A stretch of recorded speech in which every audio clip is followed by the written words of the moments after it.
So thank you so much for joining me. I'm joined today by Jennifer Stockman and Nathaniel Kahn, here to talk about your film, The Price of Everything. Now, this is Houston Cinema Arts Festival 10th anniversary. How do you both feel about bringing this film about the rarefied world of contemporary art to audiences at this year's festival? Should I start? Sure. Well, we're very excited to be in Houston. It's a very terrific arts community here, and we hope many of the people in the art world in Houston come to see the film. But the film was made for a more general audience, so it will be on HBO this week, and and it's been in theaters, which has been very exciting for us because we've managed to travel to a lot of the theaters to have dialogues with the people, and it really opens up the art world to everybody, we hope. That's our goal. But we particularly love Houston. Do you have any connection to Houston? Friends. Friends in Houston. Yes. Great museums. And the Yeah. Menil, we're going to Yeah. go to the Menil before the screening today and see the new drawing center, and Oh yeah, it's very exciting. wonderful. I've already been, and it's fantastic. I hear. What do you think about Houston Cinema Arts Festival's dedication to combining aspects of the film world with aspects of the art world? Well, it's kind of tailor-made for us, right? For Yeah. this film. Yeah. So that's why you selected us, no doubt. Yeah. No, I think it's great to connect art and filmmaking. Filmmaking is an art. So hopefully it helps people to understand that and remember that filmmaking is actually an art as well as an entertainment. So I think it's a great thing. Great festival. Heard a lot of people who've come here and really enjoyed it. So we're glad to be here. And Nathaniel's being a little humble right now, which he normally is not, but right now you would. When we set out to make the film about art, we knew it had to be a piece of art itself, the actual film. And we're very proud because the production of it, and it shows art off beautifully, and we think it is. At least we think it's a piece of art. I won't. Well, he won't. It's for other people to say, right? In That's true. a way. But I think that certainly you're absolutely right. We did want to include a lot of art in the film and to create sort of an artistic experience for people, so they'd be immersed in the world of art. So I think it sounds like it's a good fit. Nathaniel, could you tell me more about your connection to art? I'm actually going to defer to Jennifer on that because I think that her connection with the art world. Maybe I'll talk a little bit about my connection with it, but your connection with the art world is is far longer and deeper than mine. So I'm older. no, that's not it. That's not it.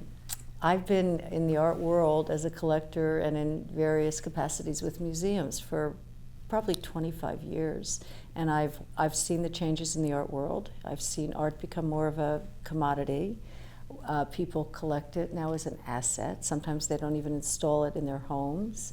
And I've been bothered by these changes because when I started exploring the art world, first of all, it wasn't even called an art world. We were just looking at art at the time, and you just fall passionately in love with some art, and others, you were looking for meaning in it.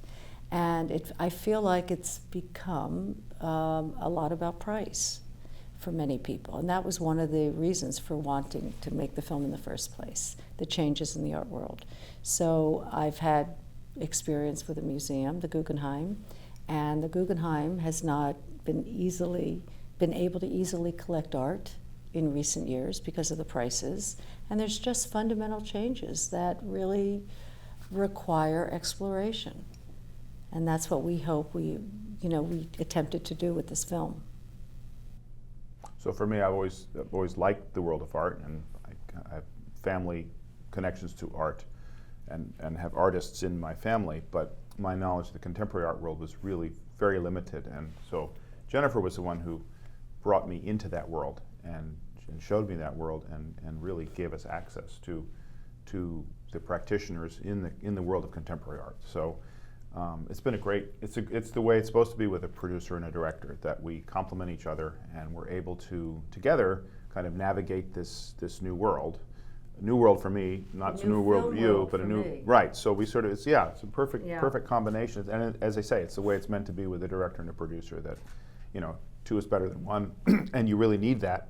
Film is a collaborative medium, So To come together to make your own art. come together, yeah, exactly, Yeah. exactly. And Hopefully make our own art. yeah, and there are Yeah. people. There are other people who are outside the frame here who aren't here today, but who are outside the frame who are also part of that group. The other producers, but also obviously the cinematographer and the editors, and the people we made the film with. So it's been a great family experience.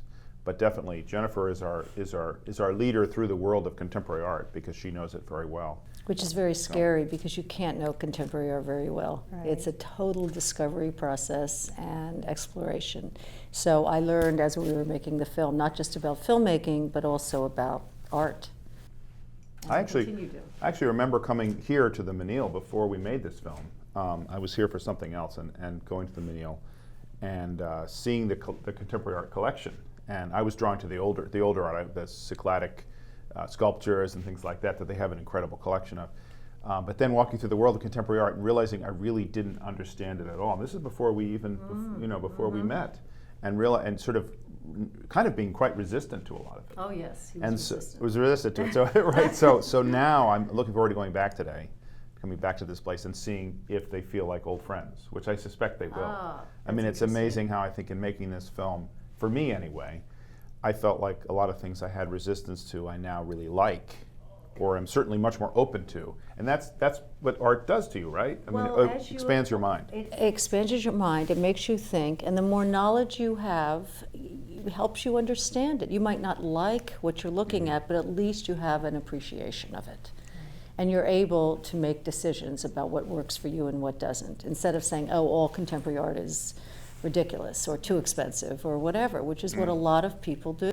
Understandably, right? Because Of course. because you read these headlines and it's sort of, outrageous or it sounds outrageous that these prices are so high for the art, and that a lot of it is in private collections. We don't even get to see it. Yeah. So there's a natural resistance, and I think a very understandable resistance that people kind of have to the art world. There's kind of a barrier there. We hope to break that down in the film. Well, we've definitely wanted to make the art world more accessible by showing sort of what's actually going on in it. And of course, through the process, we show hundreds and hundreds of works of art. So it is a walk through art history, at least more modern and contemporary art history, for a lot of people, which is exciting. And a lot of people from audiences, because we've been in theaters and traveling around with the film, say that they've been intimidated to walk into a museum for a contemporary art show, but now they're curious. It has made, we hope, the world more accessible. We want more people to enjoy art because we actually think art matters. The prices are interesting to watch and follow, but that's not about the art. In a way, your film has reminded us of the importance of art, as you were talking about, in our everyday lives. What is it about art that allows it to prevail even as everything has become commodified? Well, I think that's the fundamental question we take on in the film. I think to some degree, I mean, art prevails no matter what, because it's bigger than us, and it outlasts us. I mean, one of the things we address in the film is that, a painting like a Rembrandt painting, which we have a wonderful scene of Alexander Nemiroff, the art historian, sort of talking to a Rembrandt painting, and the Rembrandt painting is talking to him, and Rembrandt's been dead for, several hundred years. Right. So art outlasts all of us. So I'm not worried about art. I'm worried about us, though, like about our culture, and the question of what commoditization does to the accessibility of art, does to people's feelings about art, does to what artists, how artists handle this commoditization. Is it kind of getting in their heads and making them make things for the market? These are all questions that we address in the film. So I think that this period of intense commodification of everything is dangerous for us in the extreme. And art, as always, is holding a mirror up to us and kind of showing us what we're contending with right now as culture. Totally, totally. We've always held art up to a higher standard, and we never thought about art as trading bonds or stocks or gold or it being a brand, a luxury brand. But to many people today, it's just another luxury brand, as Barbara Rose says in the film. And when you look at the meaning of that in our larger world, it is upsetting, where maybe Andy Warhol was right. And there's a show of Andy Warhol right now that just opened at the Whitney that is quite important and beautiful, where people, bottom line, care about celebrity and they care about money. And the fact that art just reflects those values to so many people is indeed upsetting. I think, yeah, it's deeply upsetting. I think it means something. It means something about our culture that we have to address, or it's sort of like it's a little bit like the canary in the coal mine. When you feel that way about art, something's really wrong, and I think that is the culture that we're living in right now. It's not too late to change it, right? I mean, we're here today. We need to. We have conversations. That was right. The major point of the film. That's right. To begin this dialogue about price versus value, intrinsic value. So that leads me to my next question. Where do you see this trend going? Do you see it being a bubble that eventually just goes away? Or do you see us going back to appreciating art at some point as a society? Well, I think we do appreciate art as a society. I think we can't do without it. So I don't think that I don't think the appreciation of art is in danger. I think it's a matter of, this is the art of our time. And one of the things that Larry said, we didn't put in the film, but it was a great moment. One of our major sort of figures in the film is a guy named Larry Poons. And he says, there's only ever been contemporary art, right? I mean, when Rembrandt was making his art, that was contemporary art, right? Yeah. So we think of it as old art and new art. So we're kind of breaking that down too. But this is the art of our time, and we need to see it and engage with it. And one of our concerns, of course, is that when collectors are kind of buying a great deal of this art, driving the market price up so that museums, and this is something you observed being at the Guggenheim, museums can no longer afford to have the art of our time in their collections, and it's being used as a kind of a stock, right? An investment instrument, and being put away in storage. And we've sort of heard that as much as 80% or more of the art that's bought nowadays at auction is, contemporary art is put into storage. That means we don't have access to the art of our time. These are the sorts of things we need to talk about, because of course we need access to. Artists do what they do to communicate. That's the whole point of making art, is wanting to reach across the barrier between people and communicate. Right. So these are the questions that we begin to open up in the film, and I think in many ways we wanted to make a film that sparked a dialogue. We're not providing the answers, because I think the answers are up to all of us, but we wanted to ask the questions. So the film asks these questions of, for you to decide, you being the audience. Yeah. That's interesting, because I was going to ask, what do you hope audiences take away from this film? Well, I think the thing that Jennifer said before, which is that price is very different from value. Okay. That's one really key thing, is that just because a work of art is expensive doesn't mean it's good. Just because it's expensive doesn't mean it's bad. They're actually very, very different. And there's a lot of art that's outside of this kind of supermarket system, and our film laser beams in on what's going on in this commoditized world. But there's an enormous amount of art being made all over the world. It's up to all of us to go out and decide what is the art that speaks for us. I think it's interesting to realize that there's the art world, which right now is international and growing larger every day. And then there's a subset of that world called the art market. And that's where several artists' work trade at very high values. But that doesn't represent the art world and the 99.9%, as Jerry Saul says in the film, of the artists working hard today to make a difference and communicate through their art. And we wanted to show in very subtle, nuanced ways the difference between the market and the actual art world. And the struggle that artists go through. I mean, one of the things we call it the price of everything. Yeah. And price doesn't only mean, we're not only talking about the price, the financial price, it's also the human price of what artists go through to make what they make. And there's a section in the film where we talk about Jackson Pollock, and Jerry Saltz talks about it. Just to give a little bit of a sense to the audience of the struggle an artist goes through, you come up with a great idea that really changes everything, like Jackson Pollock did when he dripped the paint on the floor. Okay, that's new, but he only did that for 4 years. And then he kind of felt he tapped it out, and he was looking for something new. And when Jerry Saul says, how do you go back and invent fire? And he says it in such a passionate way, so dramatic. Again.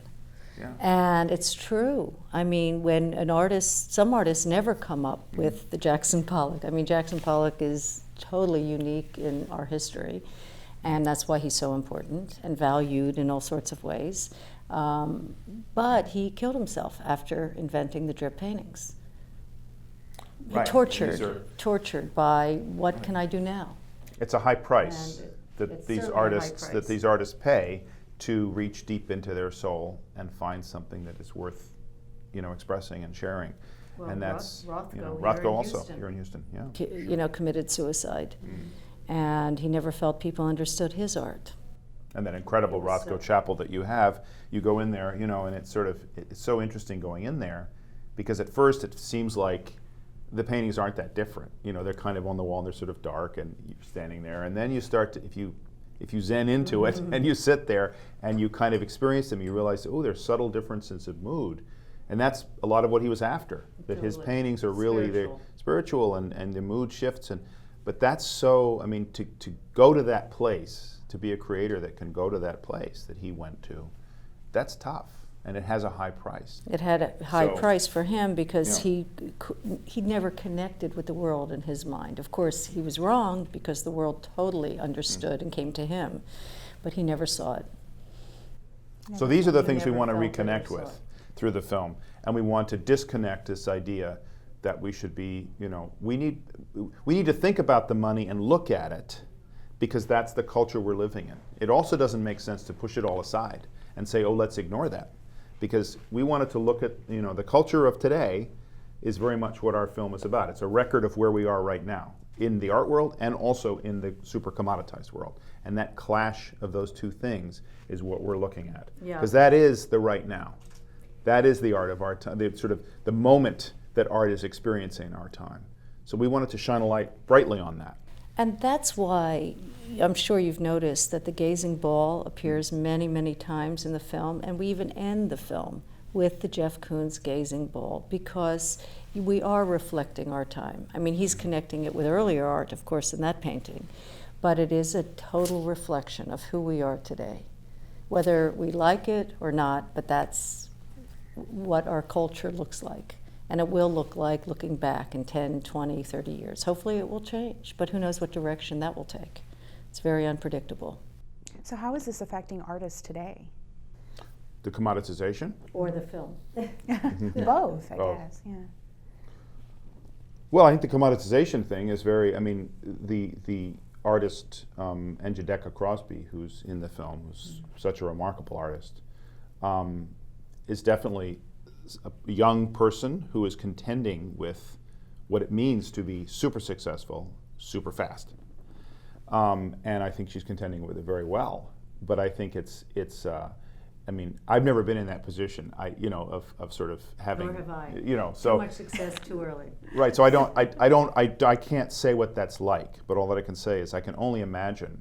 At least, we have a family, because we work together as a family making films. We kind of help each other. When you're a singular artist, you're a single person in the world, and you start making things, and you're doing it in the quiet, Alone, in a silo. by yourself with your own ideas, and suddenly people want that as a thing, and they're falling all over themselves to get it, and you have to try to keep this and decide you want to sell to this one or that one, or is this right? How does it work?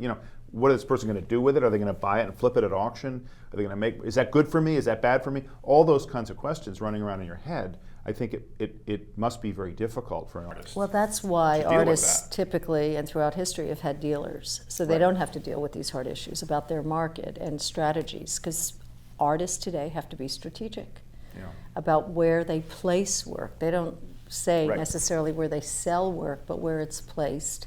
And most artists prefer to be in an institution. As Njideka says, she wants it in museums, because then there is sort of, it has a place, and it might go away for a little while, and then it comes back on the wall. But somehow you feel like these are, as she says, these are works that matter. So this idea of works that matter, one wants to make something that will be appreciated, but that will connect and will have a way to connect. And I think And this cared for. and cared for, storage and climate conditions. and that lots of people And- will see it, that it will communicate larger ideas. So I think at the same time, here's this commodification of something, and money is being made, and that's also, is this my moment? Can I sustain this, or will it go away? Or all those sorts of questions are things that I think must be. I think they are extraordinarily difficult for artists. And then Amy Capilazzo says in the film, who's brilliant and wonderful in the film, although controversial for a lot of audiences to take, because she does represent the market to so many people. She is right now the market at a very powerful person at Sotheby's. And very straightforward about it. Very straightforward. That's why she's so great in the film. Yeah, too. And that's who she is. She said that, why would you want your work in a museum? It's like putting it in a graveyard. So it brings up the question. Again, we're not answering. But she loves museums. The great thing about Amy is she's she says it, and then winks. Another it's time like you sort wink, of wink. see something else. Yeah. But there's complexity there. But it lets the viewer say, well, what is the purpose of museums? Maybe it's better that they're traded and people around the world live with it in their homes, or it goes into storage. If it's in a storage facility in a museum, what's the difference? But it brings up all these questions that we don't have answers to. But these are questions, being in the art world as long as I've been, that are constantly discussed, because museums are feeling threatened in a way. Number one, they can't buy the art they want of our day. And number two, many private collectors have a lot more money today than museums do, and they're building their own foundations. And their own museums. and which are basically museums, and they open them to the public. So what's the difference? So instead of giving their whole collection to a museum, they're creating their own museum, similar to Menil, what Menil did, and it's turned into a very magnificent philanthropic project over 50 years now, I think. And we hope that a lot of these foundations that are being created all over the world will be other Menils in their day, or maybe they'll be absorbed by museums over time. Who knows? So the questions that you brought up earlier, are those ones that you're willing to explore further, perhaps as a follow-up to The Price of Everything? Sure. Why not? Yeah, why not? I think one of the things we'd like to explore is one of the amazing things was meeting so many younger artists who are operating there's a little bit of that in the film, but not as much as I think we would like to explore more. How there are alternative ways of seeing art, showing art, experiencing art, and buying and selling art that are happening out there that kind of are operating At a different level. Yeah, at a different level, and as an alternative to the established auction house, branded dealer thing. But that's also happened throughout history. Sure. Where artists who didn't want to deal with a dealer and didn't feel they had any market, they would create cooperatives with other artists and represent each other's work in a gallery space and help each other out. So we're seeing more and more of that kind of activity among younger artists, which is very exciting. So artists will find a way. We look to artists to lead us, basically. Artists, as always, right? As always. They're far more prescient. Our great hope. They're our great hope, and they're far more prescient. They have their finger on the pulse more than any of us do, except maybe Nathaniel. No. Art. I think that's true. That's what artists do. They're out there responding to what's going on, and the market is just kind of like going behind and figuring out what trying to. Market's always going to be behind the artists, analyzing, right? Trying to quantify what can't be quantified. That's right, and it's wrong so much at the time.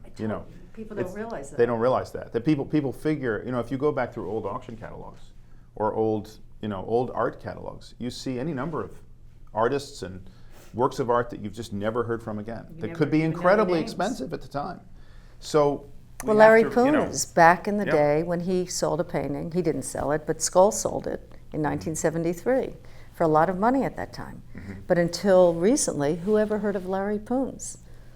Well, he'd been sort of known by the artists. He was an artist's artist, but you're right. But the market. The market, no, that's true. So it's a very fickle thing, and great artists like Caravaggio or something like this. Yeah. You go to a museum, and Caravaggio has the pride of place in any museum who has one. The Kimball has one up in Fort Worth. Maybe there's one down here. I don't know. But there was a time when, in the 1920s, when those were just not that highly prized. You could pick one up, It's just, you know, if you had some money around. So the market So reflects the market, yeah. what's in fashion at the moment. That's right. It's the fashion. Fashion is the key Which word. is so key, which is Right. why the song, David Bowie's song, it's one of my favorite scenes in the film. We Cult worked hard on that fashion. scene, didn't we? That was a tough scene. That was a very tough scene. Ed Dolman is commenting about the changes in the market, and we're just sort of, you're watching many artists work. We found some fabulous archival footage. And it was timed beautifully to the David Bowie song. And it just says so much. Yeah, about A fashion. fashion coming and going. Whether it be clothes we wear, it's all, all changes over time. But great art And- is never out of fashion, No. right? So, I mean, or fashion doesn't even refer to you. How can you say that Van Gogh has anything to do with fashion? It's just great, right? It's you know, it's eternal. But there was a time when it wasn't in fashion. So what does that say about fashion, right? If these timeless works can come in and out of fashion, maybe it says that fashion is, you know, of the moment. And It's of the ultimately, what really makes art, you know, the great art, has to stand the test of time. So we don't even get to know. That's the other thing. These things. This is why price is such a bad barometer of actual value, because we don't get to know right now what is going to speak for us 100 years from now. We don't have the crystal ball, we right. just have the gazing ball. Right, that's know, right. right? And right now we're all just And- looking at ourselves. I mean, that's you know, you see people with selfies, It's taking the selfies all the same- time. It's this culture. It's this Yeah, culture it of reflects a I mean, lot. look at us. We're filming this thing. It's this constant desire to record everything, but for what? For whom? Why? And are we then also kind of missing the actual experience? So one of the things we hope to do in the film is to kind of turn that off a little bit. And when you have a scene like Alexander Nemerov going to the Frick and just kind of looking at this painting, we hope anyway that perhaps the film encourages people to just kind of look again and trust your own eyes. Don't trust a price and don't trust what you hear. Trust what you see and what you experience and what you feel. That in the end, that is actually the best measure of value. You know, that's what you value. That's what actually matters. Why we obviously could talk for hours about this, just about the art world, but what we loved about Alexander Nemerov and the scenes with him is he was actually teaching us how to see. Mm-hmm.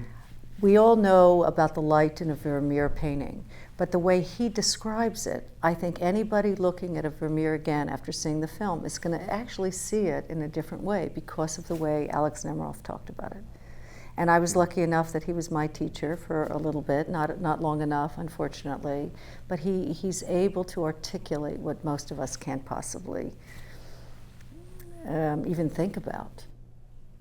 That's interesting. And- He talks about how necessary he feels it is to, and his father was a poet, so he has the gift of the poet too. Articulating. And he feels that speaking, the words are actually very important for the experience of art. And I think there'd be people who would say, oh no, you just have to experience it in silence. But actually, when you hear somebody like that talking, it helps, it sort of connects you with your own thoughts. It's not like he's imposing his judgment on something. He's sort of, in his little soliloquy that he does, these kind of soliloquies with the painting, he makes you realize, oh, it's a dialogue.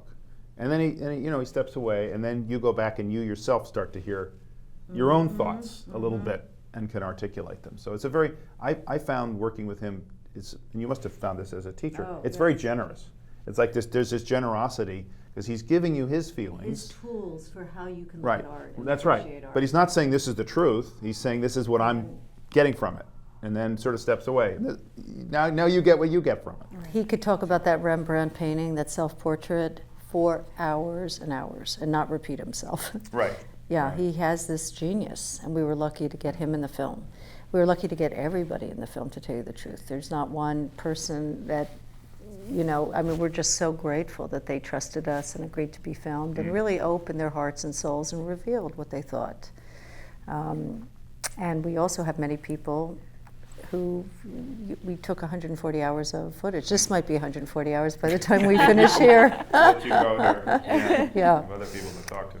But thank you so much for stopping by and giving us this time and insight into your wonderful film. And audiences are very much going to enjoy it, and I think they're going to take away exactly what you were talking about. It's a fascinating look into the art world, one that I hadn't been exposed to yet. So it's so great to be a part of that. We wanted to share that art world. It's like a deep dive into one piece of it.